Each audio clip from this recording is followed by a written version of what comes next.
Hai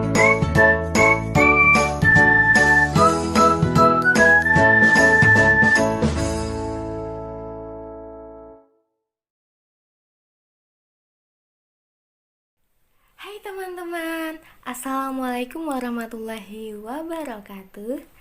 Bagaimana kabar teman-teman semua? Semoga selalu dalam keadaan sehat walafiat ya.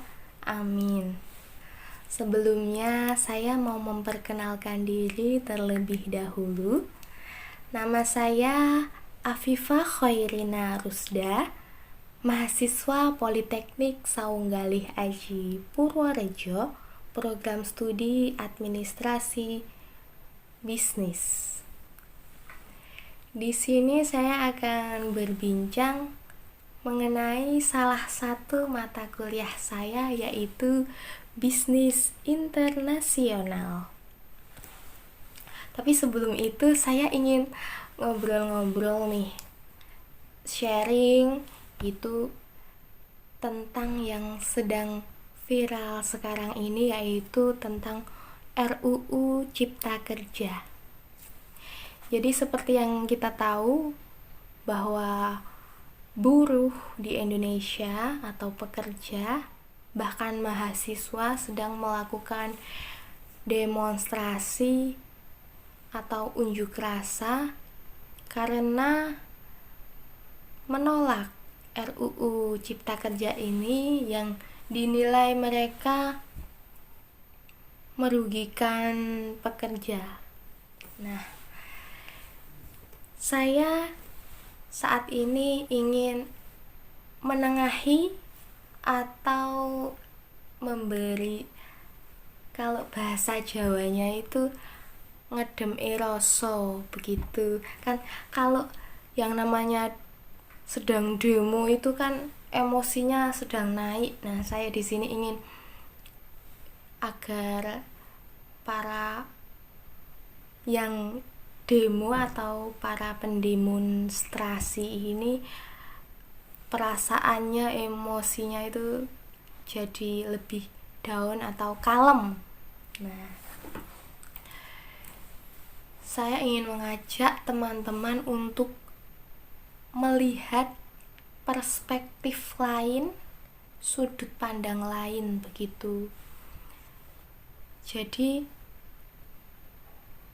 saya ingin kalian itu bisa berhusnuzon atau berprasangka baik terhadap kehidupan.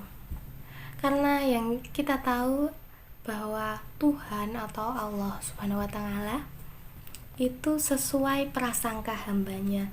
Jadi ketika kita mempunyai prasangka yang baik, insya Allah kedepannya menjalani hidup itu pasti akan baik juga. Prasangka baik apa yang ingin saya sampaikan, yaitu seperti ini. Mungkin pemerintah sekarang ingin menjadikan rakyat Indonesia menjadi pengusaha semua. Mungkin pemerintah Indonesia tidak ingin rakyat itu menjadi seorang buruh atau pekerja terus-menerus. Mungkin pemerintah ingin menjadikan rakyat Indonesia itu mandiri, bisa berdiri dengan usahanya sendiri. Di sini saya bukan tidak setuju dengan demo, karena kita tahu bahwa negara Indonesia itu negara demokrasi. Semua orang berhak mengeluarkan pendapatnya, termasuk saya sekarang ini. Dan bukan pula saya berbaik sangka itu saya mendukung undang-undang juga. Itu tidak yang saya maksud sekarang, tapi saya ingin memberikan motivasi atau semangat kepada teman-teman bahwa tidak perlu berkecil hati. Jadi setiap orang itu pasti punya kemampuan, skill dalam diri. Nah, mungkin ini saatnya teman-teman bisa mulai mengeksplor, mengeluarkan kemampuan-kemampuan diri yang dari kemarin mungkin di zona nyaman ya. Jadi keluarlah dari zona nyaman itu. Sedikit cerita, kemarin ada teman saya yang menanyakan atau sepertinya protes, apakah kamu tidak memikirkan anak cucumu nanti kalau RUU ini kan sudah disahkan, terus nanti anak cucumu mau kerja apa? Ini sangat saya tidak habis pikir gitu, bahwa yang pertama yang jelas, semua yang hidup itu pasti ada rezekinya, punya rezeki masing-masing, begitu ya.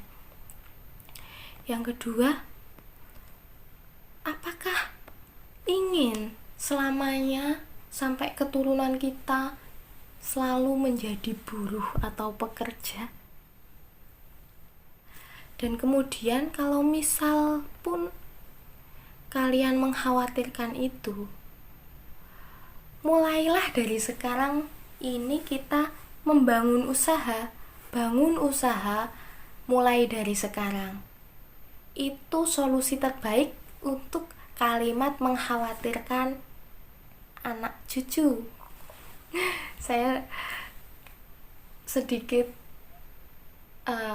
tidak habis pikir ya, ada yang masih berpikiran, wong saya aja belum nikah ngapain sampai mikirin anak cucu. Yang kita tahu bahwa semua makhluk hidup, bahkan semut saja ada rezekinya, punya rezeki, begitu. Dan ada lagi yang mungkin sangat menggelitik gitu ya, di TikTok banyak, sampai ada yang mau pindah ke Mars gitu. Aduh, jangan ya teman-teman, nanti saya tinggal di bumi sendiri gimana? Ya, sudah. Sekarang kita langsung ke topik utama, yaitu bisnis internasional dengan tema kekuatan fisik dan lingkungan dalam bisnis internasional. Sebelum kita ke bisnis internasional, kita harus tahu dulu apa itu bisnis. Bisnis adalah kegiatan memperjualbelikan barang atau jasa, tujuannya tentunya untuk memperoleh laba. Dan kemudian bisnis itu ada dua, bukan cuma bisnis internasional, ada bisnis dalam negeri juga. Bisnis dalam negeri adalah bisnis yang melibatkan transaksi-transaksi yang terjadi dalam batasan-batasan suatu wilayah yang masih dalam satu negara. Tentunya teman-teman juga sudah paham apa itu bisnis dalam negeri. Contohnya, sehari-hari kita membeli produk tetangga itu untuk dikonsumsi sendiri maupun menjualnya tapi masih dalam satu negara. Nah, kemudian bisnis internasionalnya nih. Bisnis internasional adalah bisnis yang aktivitas kegiatannya melewati batas-batas negara, udah go internasional. Selanjutnya, definisi bisnis internasional ini tidak hanya termasuk perdagangan, ternyata tidak hanya termasuk perdagangan internasional dan pemanufakturan di luar negeri saja, tetapi juga industri jasa yang berkembang di bidang-bidang seperti transportasi, pariwisata, perbankan, periklanan, konstruksi, perdagangan eceran, perdagangan besar, dan komunikasi massa. Nah, teman-teman semua sekarang sudah tahu kan pengertian dari bisnis dalam negeri dan bisnis internasional.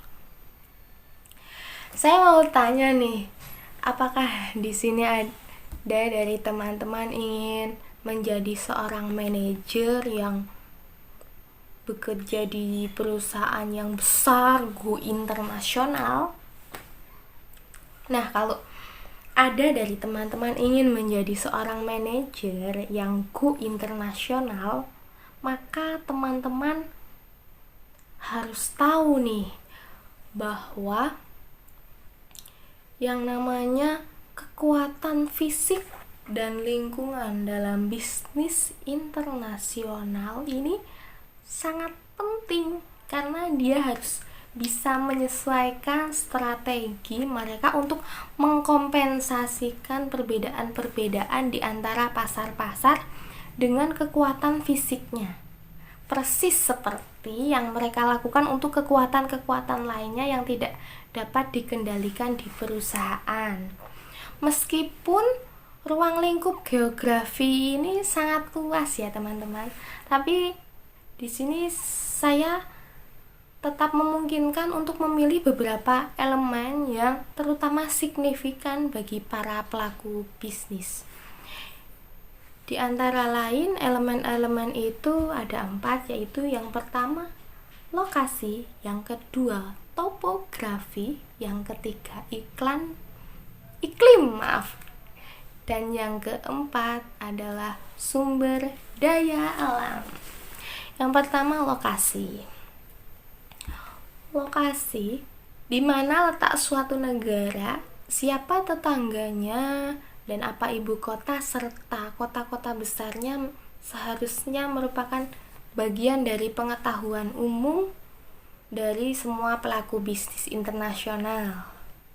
Lokasi adalah penting karena merupakan faktor untuk menerangkan politik dan hubungan perdagangan sebuah bangsa. Bahkan banyak di antara yang secara langsung mempengaruhi operasi perusahaan. Operasi perusahaan yang dapat dipengaruhi oleh faktor lokasi ini dapat dibagi menjadi 2, yaitu hubungan politik dan hubungan perdagangan. Contohnya yaitu pada puncak Perang Dingin dulu, lokasi Austria memungkinkan negara itu menjadi jembatan politik antara Eropa Barat dan blok komunis. Dan Austria pastinya mengambil keuntungan dalam keadaan tersebut. Yang pertama, untuk meningkatkan perdagangan dengan Eropa Timur. Yang kedua, menjadi perantara keuangan antara kedua kawasan. Yang ketiga, memperkuat peranannya sebagai kantor pusat regional bagi operasi bisnis internasional di Eropa Timur. Lokasi Austria memungkinkan negara itu untuk mengembangkan hubungan dagang yang erat dengan negara-negara Uni Eropa, terutama dengan 2 negara yang ada di perbatasannya, yaitu Jerman dan Italia. Setelah bertahun-tahun berhubungan erat dengan Uni Eropa, Austria telah menjadi anggota penuh pada tahun 1995. Kemudian yang kedua tadi apa? Hubungan perdagangan. Kedekatan geografis seringkali merupakan alasan pokok terjadinya perdagangan antar bangsa-bangsa. Kedekatan geografis selalu merupakan faktor utama dalam pembentukan kelompok dagang seperti Uni Eropa, AFTA, dan NAFTA. Ada yang tahu AFTA dan NAFTA? AFTA adalah ASEAN Free Trade Area, yaitu kelompok dagang yang berada di Asia tentunya. Kalau NAFTA adalah North American Free Trade Agreement. Kemudian elemen kekuatan fisik dan lingkungan yang kedua adalah topografi. Topografi adalah karakteristik permukaan tanah dari suatu wilayah. Karakteristik permukaan tanah inilah yang memberi kontribusi terhadap perbedaan-perbedaan dalam struktur perekonomian, kebudayaan, struktur politik, dan sosial, baik antara bangsa-bangsa maupun di antara wilayah-wilayah di dalam suatu negara. Perbedaan-perbedaan dalam topografi tentunya mengharuskan produk itu untuk menyesuaikan yang ada di wilayah tersebut. Misalnya di pegunungan. Pegunungan merupakan hambatan yang cenderung memisahkan dan menghalangi pertukaran dan interaksi. Pegunungan juga menyebabkan konsentrasi penduduk, baik karena iklimnya lebih menyenangkan pada ketinggian yang lebih besar, atau karena pegunungan merupakan hambatan bagi perpindahan penduduk. Kecuali di daerah tropis, kepadatan penduduk umumnya menurun dengan meningkatnya ketinggian. Nah, bagi para manajer nih harus mengetahui dan memang pastinya mengetahui bahwa di negara-negara yang penduduknya lebih padat, biaya untuk memasarkan produknya menjadi lebih murah karena lebih banyak orang yang tersedia untuk dipekerjakan. Suatu masalah yang lebih besar bagi para pelaku bisnis ditimbulkan oleh bangsa-bangsa yang terbagi oleh jajaran pegunungan menjadi pasar-pasar regional yang lebih kecil, masing-masing dengan industri, iklim, dialek, dan kadang-kadang bahkan bahasa masing-masing yang berbeda. Contohnya, Spanyol memisahkan antara suku Basque dengan Catalan. Kemudian Swiss memiliki 4 bahasa berbeda sehingga perlu beberapa bauran pemasaran. Kemudian ada lagi Kolombia, pegunungan Andes membagi menjadi 4 budaya, yaitu iklimnya juga sangat bervariasi. Faktor topografi selanjutnya yaitu gurun pasir dan hutan hujan tropis. Gurun pasir dan hutan hujan tropis membagi pasar, meningkatkan transportasi, dan menciptakan konsentrasi penduduk. Seperti padang pasir misalnya. Lebih dari sepertiga permukaan bumi terdiri atas wilayah yang kering dan setengah kering, yang terletak baik di pantai-pantai di mana angin bertiup dari daratan maupun di pedalaman di mana pegunungan atau jarak yang jauh menyebabkan angin kehilangan kelembapannya sebelum mencapai wilayah itu. Tentunya ini akan berpengaruh terhadap bisnis apa yang cocok di negara tersebut. Kemudian ada contohnya yaitu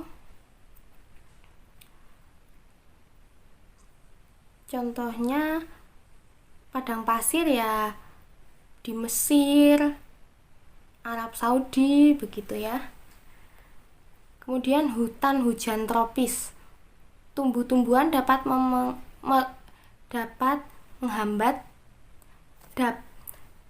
tumbuh-tumbuhan dapat merupakan hambatan yang efektif terhadap pembangunan dan pemukiman manusia, terutama apabila digabungkan dengan iklim yang keras dan tanah yang gersang. Hal ini terjadi di hutan hujan tropis dunia yang terletak di lembah Amazon, Asia Tenggara, dan Kongo. Contoh lain yaitu Canadian Shield, suatu daerah karang yang banyak menutupi separuh dari tanah Kanada yang luas. Seperti gurun pasir dan hutan tropis, kepadatan penduduk daerah ini sangat rendah. Yang ketiga adalah sungai atau kanal air. Kanal air ini justru mengundang populasi dan memfasilitasi transportasi. Sungai juga merupakan tempat keluar ke laut. Secara histori, jalan air yang dapat dilayari dengan hubungan ke samudra telah memungkinkan transportasi barang-barang dan manusia dengan biaya rendah dari pantai suatu negara ke pedalaman, dan bahkan sekarang merupakan salah satu jalan akses dari pantai di beberapa negara berkembang. Sarana transportasi air tetap memegang peranan penting pada daerah atau negara tertentu selain jalan darat karena murah dan ramah lingkungan. Contohnya Sungai Rhine, yaitu sungai yang merupakan arteri transportasi utama di Eropa. Kemudian ada Sungai Mahakam di Kalimantan, kita punya bro. Kemudian Sungai Tigris Efrat di Irak, Sungai Nil di Mesir. Elemen kekuatan fisik dan lingkungan yang ketiga yaitu iklim. Iklim merupakan kondisi meteorologis termasuk suhu udara, hujan atau salju, dan angin yang terdapat di suatu wilayah. Iklim merupakan elemen kekuatan fisik yang paling penting karena iklim lebih dari faktor manapun. Iklim menetapkan batasan-batasan mengenai apa yang dapat dilakukan oleh manusia, baik secara fisik maupun ekonomi. Perbedaan dalam kondisi iklim di antara pasar-pasar perusahaan dapat mempunyai dampak yang signifikan atas bauran produknya. Apabila terdapat iklim yang ekstrim di suatu pasar dan produknya sensitif terhadap suhu udara atau kelembapan, maka perusahaan harus memproduksi dan menyimpan dua versi yang berbeda untuk memenuhi seluruh pasar. Semua kondisi tersebut tentu saja mempunyai pengaruh terhadap profitabilitas perusahaan. Contohnya, program garment itu ada baju winter atau summer, produk otomotif itu aksesoris heater atau AC. Elemen fisik dan lingkungan yang keempat yaitu sumber daya alam. Sumber daya alam dapat didefinisikan sebagai segala sesuatu yang diberikan oleh alam tempat manusia bergantung. Sumber daya alam terpenting adalah energi. Beberapa macam energi antara lain, yang pertama energi minyak bumi, yang kedua sumber konvensional, yang ketiga sumber inkonvensional, yang keempat energi tenaga nuklir, selanjutnya gas alam, kemudian sumber energi yang dapat diperbaharui, contohnya hidroelektrik, tenaga matahari, tenaga angin, geotermal, gelombang, pasang air laut, biomas, dan konversi energi termal lautan. Nah, yang perlu diperhatikan sekali sampai saat ini yaitu hati-hati mencegah dan menghentikan penghancuran sumber daya alam. Para manajer harus waspada terhadap perubahan-perubahan dalam infrastruktur suatu negara. Selain itu adalah penting bagi para manajer perusahaan untuk memenuhi dampak bencana industri seperti yang pernah terjadi dulu, yaitu malapetaka di Bhopal, kemudian perusakan dengan sengaja sumber minyak di Irak, lalu bom Bali pada tahun 2002, kemudian tumpahan minyak BP di Teluk Meksiko tahun 2010. Kecelakaan industrial tersebut telah menyebabkan banyak negara-negara maju maupun berkembang untuk lebih menaruh perhatian terhadap perlindungan sumber daya alam. Sekian dari perbincangan pembahasan kita tentang kekuatan fisik dan lingkungan dalam bisnis internasional. Semoga perbincangan ini mendapatkan mendapatkan mendapatkan apa kita? Ya mendapatkan wawasan yang jelas ya untuk kita. Saya sendiri, saya kan sekalian sambil membaca sambil belajar gitu, dengan mengimplementasikan, syukur-syukur nantinya kita bisa mengaplikasikannya, bisa menjadikan bisnis kita juga sebagai bisnis yang go internasional, untuk menjawab semua unjuk rasa saat ini juga bisa. Semoga semua masalah yang ada di Indonesia ini, negara ini, terutama yang sedang viral sekarang, bisa segera terselesaikan dengan baik dan semua bisa mendapatkan hikmah. Sudahlah, jangan berlama-lama. Terima kasih sekali sudah mendengarkan celotehan saya. Apabila ada kata-kata atau sikap saya yang tidak enak di hati, saya mohon maaf. Kekurangan itu dari diri saya sendiri. Wabillahi taufik wal hidayah. Wassalamualaikum warahmatullahi wabarakatuh.